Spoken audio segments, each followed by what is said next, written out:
Melissa and I were actually talking before meeting with y'all about different ways in which we can uplift voices instead of, I suppose, controlling the conversation in some way. So I was wondering, actually, this is something I've been curious about in general.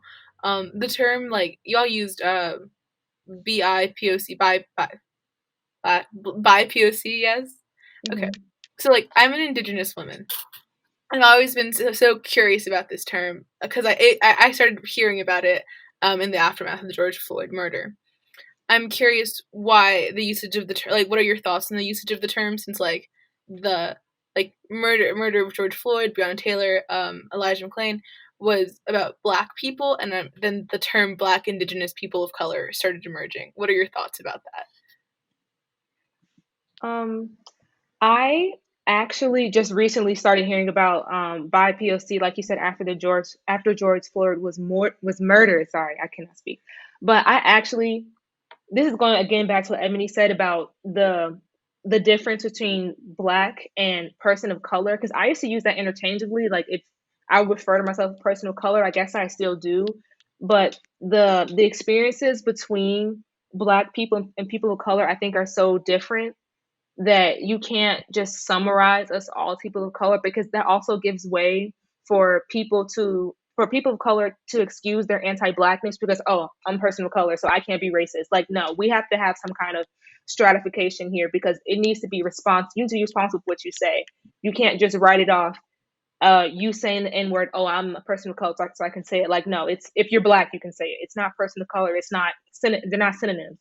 So I actually really do appreciate by POC more, because I feel like it emphasizes that yes, we're all a community, and yes, we should all be there for each other and have each other's backs, but we're not the same, and that's okay. We don't have to be the same. Hmm. Hmm.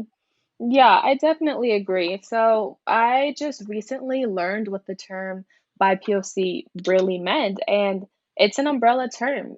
You can be a Black person, an Indigenous person, or a person of color and fit under the BIPOC label.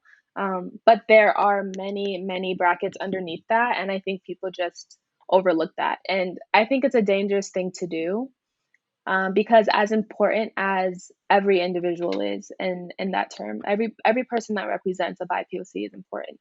Um, so I'm not going to invalidate that, but I think it becomes dangerous when you start to overlap the terms and say that, well, I've also experienced the same thing as you, so why are you complaining and I'm not? Or why can you have this protest and I can't? Or how come we're still talking about Black people when X, Y, and Z group are going through this?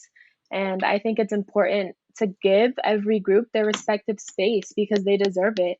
Um, and I like me personally, I am an activist for every term under that fits into BIPOC, because literally everyone matters. Every non-white person of color, every non-white person, period, is going through something and is at a political and social disadvantage in the United States. So we need to recognize that. But that does not mean that when I post about Black Lives Matter, that you, as someone who does not identify as Black, can then DM me and say, well, what about this and what about that? Because yes, that's happening. So what do you want me to do about it? I I could also I know that that's happening. What are you doing about it besides saying that what I'm doing for Black people is unfair to you as a non-Black person? I don't know if that makes sense, but it's an experience that I've gone through where I sort of feel like I can't say or I can't defend one group without defending them all. No, yeah, I actually agree with that. That's the reason why I'm a little critical of that term, because at least in my understanding, it was just like Black and Indigenous people of color, not like people of color, Black and Indigenous people as separate categories. And the reason why I criticized it is because like the missing murdered Indigenous women movement is completely separate from the Black Lives Matter movement. Even if they're both about police brutality, they happen in distinct ways, and I don't think there should be any sort of relationship between those two things. I feel like it's a little parasitic, the term in general. Just like, what are your thoughts on that?